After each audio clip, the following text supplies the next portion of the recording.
Immortal and Martial Dual Cultivation, episode 75. Untuk melihat video selengkapnya, sahabat bisa kunjungi playlist yang telah Sabta Novel sediakan. Yuk mari, kita berimajinasi bersama dan masuk ke alur ceritanya.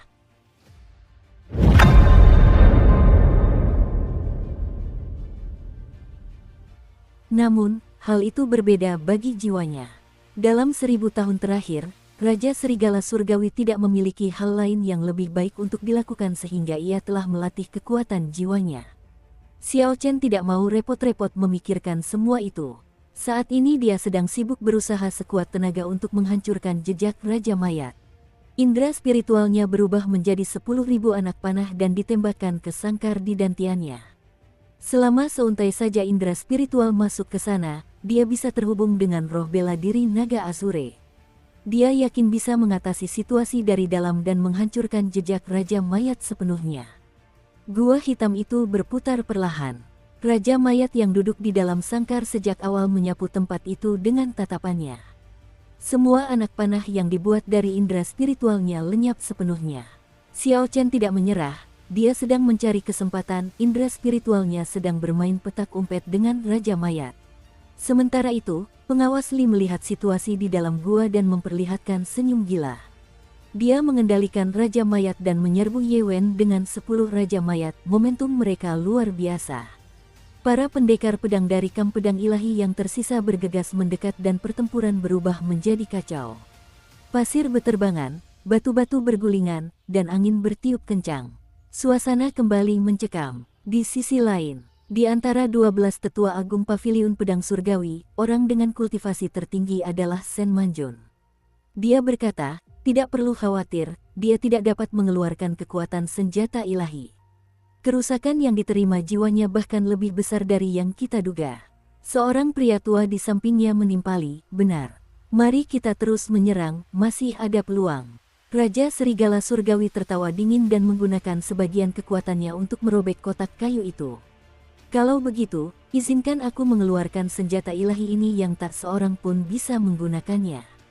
Mari kita lihat siapa yang bisa menghentikanku. Kotak kayu itu pecah berkeping-keping dan sebuah pedang sederhana muncul. Pedang itu panjangnya sekitar 1,4 meter. Terdapat ukiran jimat sederhana pada sarungnya. Pedang itu memiliki cahaya redup dan dipenuhi energi spiritual. Wajah Raja Serigala Surgawi berubah dingin. Dia mencengkeram gagang pedang dengan tangan kanannya dan mengerahkan banyak kekuatan untuk menghunusnya. Kakak, tatapan kelompok dari paviliun pedang surgawi menunjukkan keterkejutan mereka. Pedang ilahi itu terulur sedikit. Raja Serigala Surgawi sangat gembira. Jika dia berhasil mengeluarkan pedang ilahi ini, dia tidak akan takut pada paviliun pedang surgawi meskipun jiwanya sangat rusak dan dia hanya bisa menggunakan 1/5 kekuatannya. Jika dia memiliki pedang ilahi, dia tidak akan merasa takut bahkan jika seluruh paviliun pedang surgawi menyerangnya bersama-sama. Hentikan dia, kita tidak bisa membiarkan dia menghunus pedang alam semesta surgawi. Jika tidak, seluruh tambang roh akan hancur, teriak Leng Tianzeng. Ke-12 orang itu mengerahkan gerakan terbaik mereka secepat mungkin ke arah Raja Serigala Surgawi. Ledakan. Sebelum senyum Raja Serigala Surgawi memudar, bagian bilah pedang yang terlihat tiba-tiba memancarkan cahaya menyilaukan yang sangat terang. Energi apokaliptik dilepaskan dari bilah pedang tersebut. Seolah waktu telah berhenti di dalam gua bawah tanah, tubuh mereka semua membeku sepenuhnya. Pikiran mereka jernih tetapi mereka tidak mampu menggerakkan tubuh mereka. Gelombang biru samar menyebar di udara. Raja Serigala Surgawi menanggung dampak terberat dari energi yang tak tertahankan ini karena dia berada di garis depan.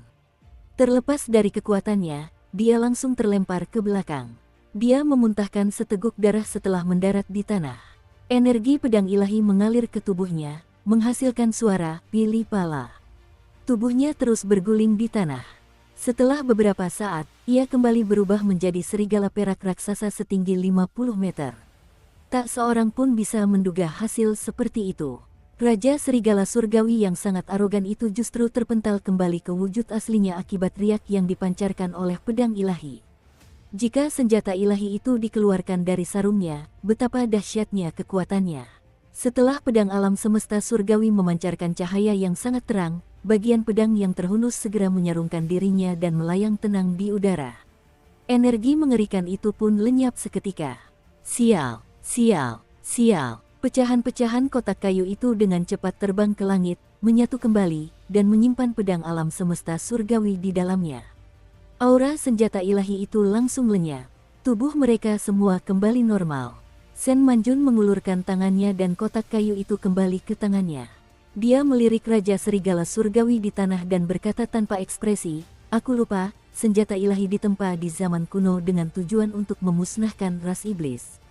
Sebagai iblis, tanpa memiliki kekuatan Kaisar Iblis, kau berani menghunus senjata ilahi milik umat manusia.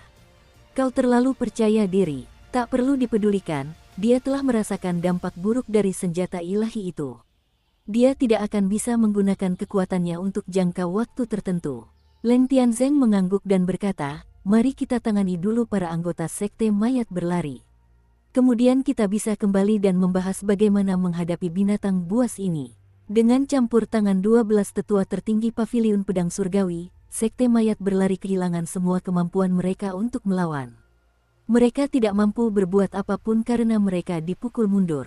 Salah satu Raja Mayat ingin menggunakan mantra penghindaran bumi untuk melarikan diri, tetapi ia ditemukan oleh Leng Tianzeng.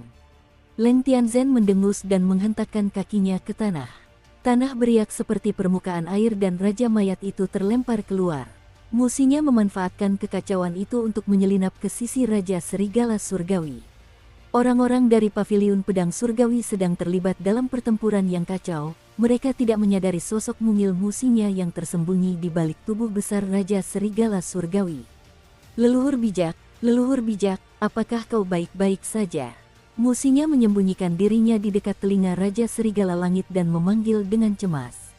Darah terus mengalir dari mulut Raja Serigala Surgawi. Matanya penuh ketidakpuasan. Dia jelas selangkah lagi untuk mendapatkan asal-usul urat roh, selangkah lagi untuk melambungkan dirinya menjadi Kaisar Iblis.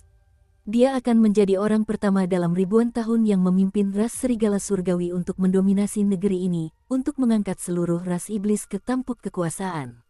Namun, ia gagal pada langkah terakhir, ia melakukan kesalahan dan terperosok ke jurang yang dalam. Ia pun kehilangan segalanya. Kepala Raja Serigala Surgawi yang besar sedikit miring ke samping. Ia menatap musinya dan perlahan mengangkat cakar kirinya. Ia membuat luka berbentuk bulan sabit di antara alis musinya dengan cakarnya yang tajam. Darah mengalir keluar dari luka berbentuk bulan sabit itu. Dia terkejut, tetapi dia tahu apa yang ingin dilakukan Raja Serigala Surgawi. Dia berkata, "Leluhur bijak, kau tidak bisa." Di sisi lain medan perang, pasukan Sekte Mayat Berlari hampir semuanya telah dibasmi. Hanya beberapa Raja Mayat yang masih bertahan dengan gigih. Raja Mayat yang dikendalikan oleh pengawas Li telah hancur menjadi debu oleh tetua tertinggi Raja Bela Diri, sehingga mustahil untuk dihidupkan kembali. Tiba-tiba, ki hitam yang tak terhitung jumlahnya mengalir keluar dari pori-pori Xiao Chen. Setelah ki hitam itu habis mengalir, jejak Raja Mayat langsung lenyap. Tampaknya Raja Mayat yang menempatkan jejak Raja Mayat telah dibunuh oleh salah satu tetua tertinggi. Tentu saja, jejak Raja Mayat yang ditempatkannya langsung tercerai-berai. Ketika energi vital kembali ke meridiannya, wajah Xiao Chen berseri-seri gembira. Tubuhnya telah pulih sepenuhnya. Ia berpikir dalam hati, karena aku tidak perlu lagi mengkhawatirkan konsekuensi di masa depan, sudah saatnya aku pergi dari sini. Tepat ketika Xiao Chen bersiap untuk pergi, sesosok muncul menembus ruang dan tiba di hadapan Xiao Chen dengan kecepatan kilat. Dia tidak mengatakan apapun dan segera bergerak. Orang ini adalah Master Puncak Biyun, Song Ke. Secara kebetulan ia melihat Xiao Chen dan niat membunuhnya langsung meluap. Ia segera menghentikan pertarungannya dan langsung menuju ke arah Xiao Chen. Dengan tingkat kultivasi Xiao Chen, dia tidak mampu melihat jejak teknik gerakan Song Ke dan dia juga tidak mampu bereaksi terhadap kecepatan seorang Raja Bela Diri tingkat puncak. Dia langsung dipukul tepat di bagian gantiannya. Song Ke menyimpan dendam yang sangat dalam, dia sama sekali tidak menahan pukulannya. Bang! Mata Xiao Chen dipenuhi rasa takut. Tubuhnya melayang di udara seperti layang-layang dengan tali yang putus. Roh bela diri naga biru yang baru saja mendapatkan kembali kebebasannya hancur berkeping-keping oleh pukulan Raja Bela Diri Puncak ini. Roh itu berubah menjadi bola cahaya hijau dan tersebar di dalam tubuhnya. Energi spiritual mengalir keluar dari tubuh Xiao Chen seperti air yang mengalir. Xiao Chen berpikir dengan ngeri, aku tamat, roh bela diriku hancur. Aku cacat seumur hidup. Itulah pikiran terakhir Xiao Chen. Sebelum dia sempat memikirkan hal lain, dia pingsan. Dia jatuh ke sungai dengan bunyi putong yang keras. Arus sungai yang deras segera menyeret Xiao Chen ke hilir. Ye Chen. Ye Wen menghantam mayat yang berterbangan dengan telapak tangannya sambil berteriak. Dia benar-benar terkejut dengan perubahan situasi yang tiba-tiba. Dia menatap Song Ke dengan marah sambil menunjukkan ekspresi ganas. Dia berkata, berani-beraninya kau membunuh murid dari puncak King Yunku. Aku menginginkan nyawamu. Ye Wen mendorong kakinya perlahan dari tanah dan segera melompat menyeberangi sungai, tiba di hadapan Song Ke. Pedang kecil di tangannya menciptakan hembusan angin sejuk. Pedangnya tersembunyi di antara hembusan angin sejuk itu saat menebas ke arah dada Song Ke. Keduanya adalah Raja Bela Diri. Awalnya, kultivasi Song Ke jauh lebih tinggi daripada Ye Wen. Namun, Song Ke baru saja menderita akibat dari formasi penghukuman iblis 9 pedang. Dia telah menggunakan seluruh kekuatannya dalam serangan sebelumnya, saat ini dia kekurangan esensi. Sebuah tebasan angin yang sangat sempurna dieksekusi. Bilah pedang sama sekali tidak terlihat, mustahil untuk ditangkis. Song Ke menghindar dari tebasan itu dengan susah payah, dia tidak mampu melawan. Tak disangka dia bisa dikalahkan begitu saja tanpa perlawanan. Pergilah dan matilah. Tiba-tiba, Ye Wen meraung keras. Pedang yang tersembunyi di hembusan angin sejuk mendekati Song Ke.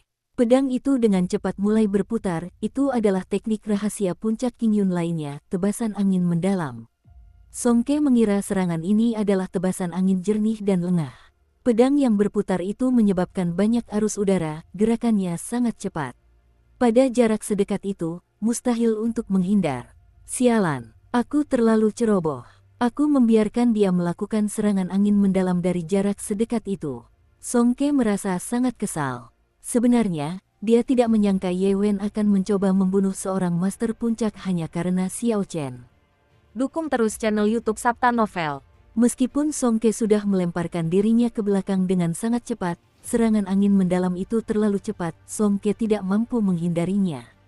Puci, salah satu lengan Song Ke langsung terputus. Lengannya seketika teriris menjadi beberapa bagian oleh tebasan angin dahsyat, darah dan daging cincang berhamburan. Ah!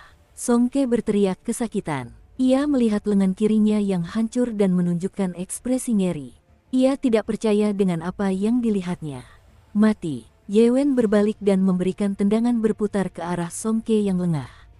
Kemudian dia mengayunkan pedang kecilnya dan beberapa bayangan pedang muncul di udara. Pedang Ye Wen menusuk ke arah jantung Song Ke. Tepat ketika pedang itu hanya berjarak 1 inci dari dada Song Ke, beberapa tetua agung yang melihat situasi tersebut dengan cepat bergegas mendekat. Seorang tetua tertinggi Raja Bela Diri dengan cepat bergerak. Dia mengulurkan tangannya dan menangkap bilah pedang dengan jari-jarinya. Dia meraung marah, Ye Wen, apa yang kau pikir sedang kau lakukan, melakukan dosa seperti itu? Apakah kau sudah bosan hidup? Ye Wen mengerahkan sedikit kekuatannya dan menarik tangannya, lalu mengambil pedang kecilnya dari jari-jari lelaki tua itu. Ia berkata dengan acuh tak acuh, membunuh seseorang dari sekte yang sama tanpa alasan sama sekali. Bahkan jika dia seorang master puncak, dia harus mati. Apakah urusan seorang master puncak sesuatu yang pantas dinilai oleh seorang tetua tak penting sepertimu? Kami akan meminta Balai Penegakan Hukum untuk menyelidiki kebenarannya, untuk mendapatkan keadilan bagi murid puncak King Yunmu. Seorang tetua agung di samping berkata. Ye Wen tertawa dingin. Aula Penegakan Hukum. Lelucon macam apa ini? Kau tahu bagaimana cara kerja Aula Penegakan Hukum? Sudah berapa umurmu? Tidakkah kau malu mengatakan itu? Kurang ajar. Ketika salah satu tetua agung melihat bahwa Ye Chen sama sekali tidak peduli pada mereka, wajahnya tak kuasa menahan diri untuk tidak berkedut.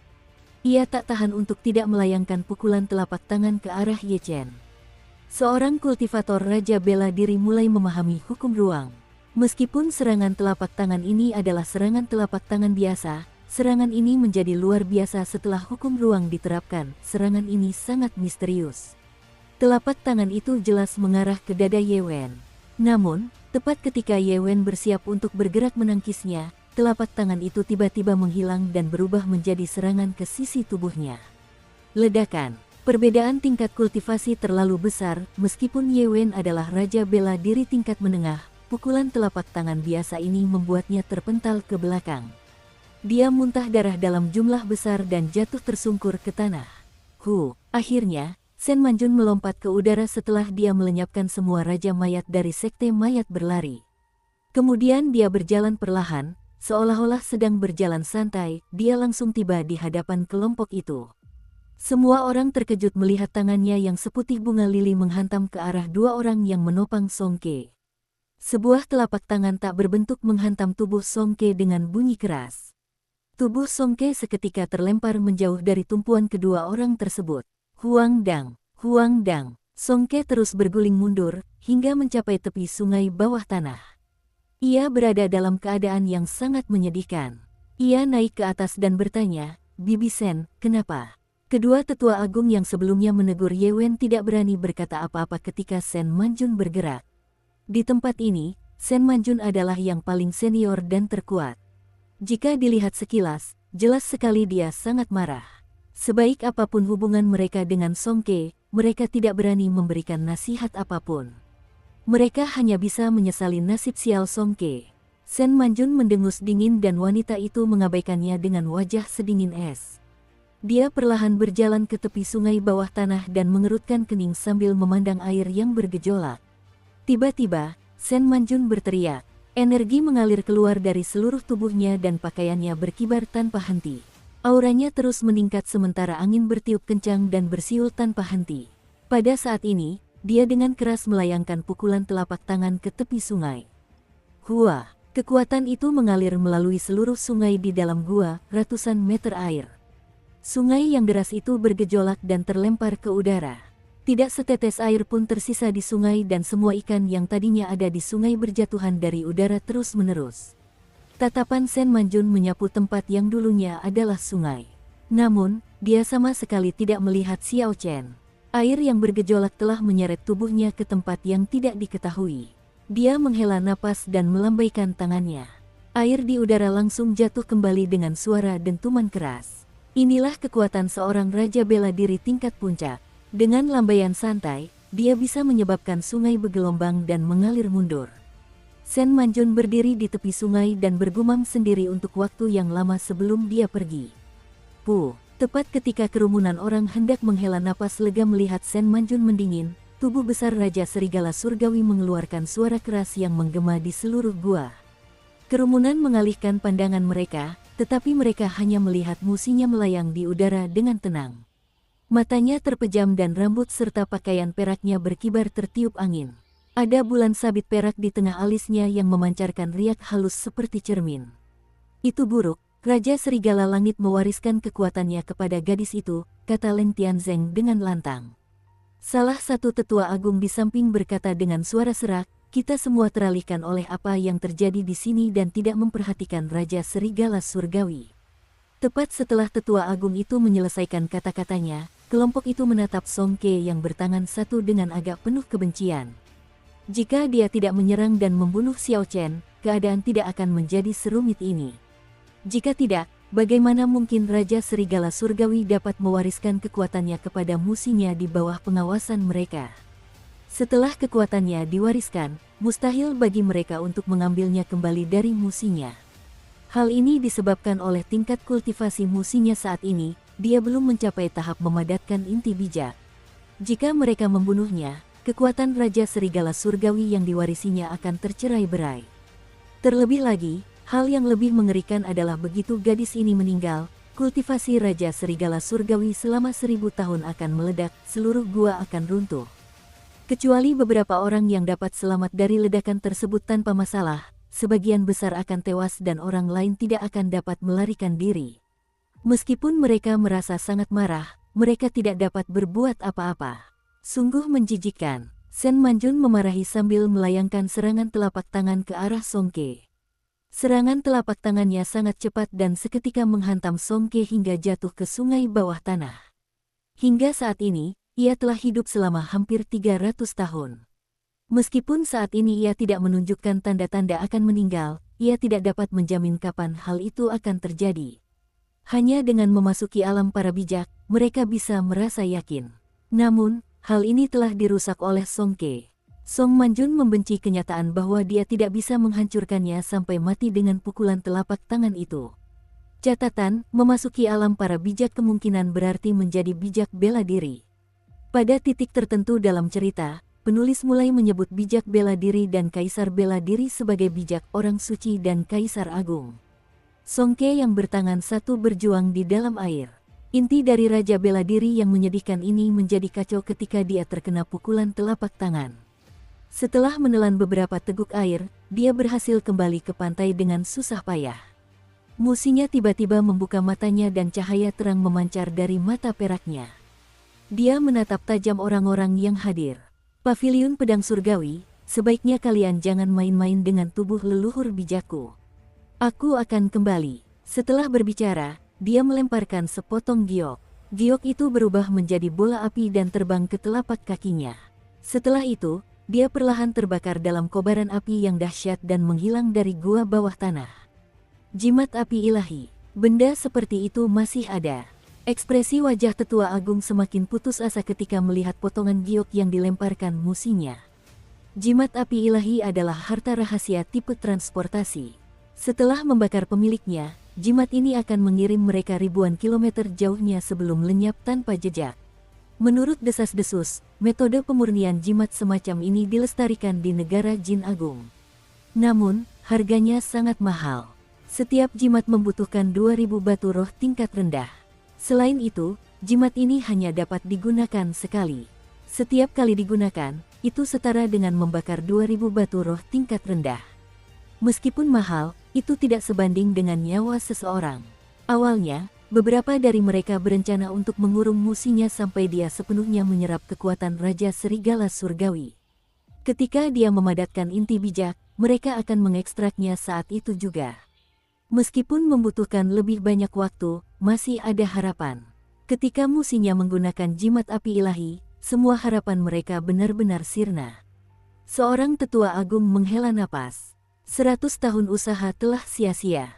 Meskipun Raja Iblis lama telah mati, Raja Iblis baru telah lahir. Aku bahkan tidak yakin apakah paviliun pedang surgawi dapat menahan serangan Raja Iblis. Anak sungai itu banyak dan kompleks. Arus bawahnya bergejolak dengan dahsyat. Setelah Xiao Chen tenggelam ke dasar, dia dengan cepat terseret ke tempat yang tidak diketahui sementara dia tetap dalam keadaan tidak sadar. Naga Asure adalah makhluk yang nyaman di air. Xiao Chen, yang memiliki roh bela diri naga Asure, mampu menahan napas sangat lama di dalam air. Namun, sekarang roh bela dirinya telah hancur, dia seperti orang biasa tanpa kemampuan khusus apapun. Secara logika, seharusnya dia tenggelam di dasar sungai. Perutnya seharusnya sudah penuh air, dan tubuhnya akan membengkak setelah 2 jam berlalu. Setelah 10 jam berlalu, dia akan mengapung seperti mayat pada umumnya. Namun, situasinya saat ini sangat aneh. Roh bela diri naga Asure miliknya telah hancur dan dia benar-benar lumpuh. Namun, dia masih bisa bernapas di dalam air seperti sebelumnya. Xiao Chen hanyut terbawa arus air di sungai yang gelap dan dalam, lalu terdampar di suatu tempat yang tak dikenal. Sesekali, gulma air dan eceng gondok melilit tubuhnya saat ia hanyut bersama ikan-ikan. 2 hari kemudian, Xiao Chen terbangun. Ia merasa sangat lemah dan sakit kepala hebat. Tubuhnya terseret arus air dan terombang-ambing oleh derasnya arus bawah, ia bahkan kesulitan untuk memutar badannya. Merasakan kondisi tubuhnya, Xiao Chen merasa ada yang aneh. Dia tidak mengerti mengapa dia bisa bernapas di bawah air padahal roh bela diri naga birunya telah hancur.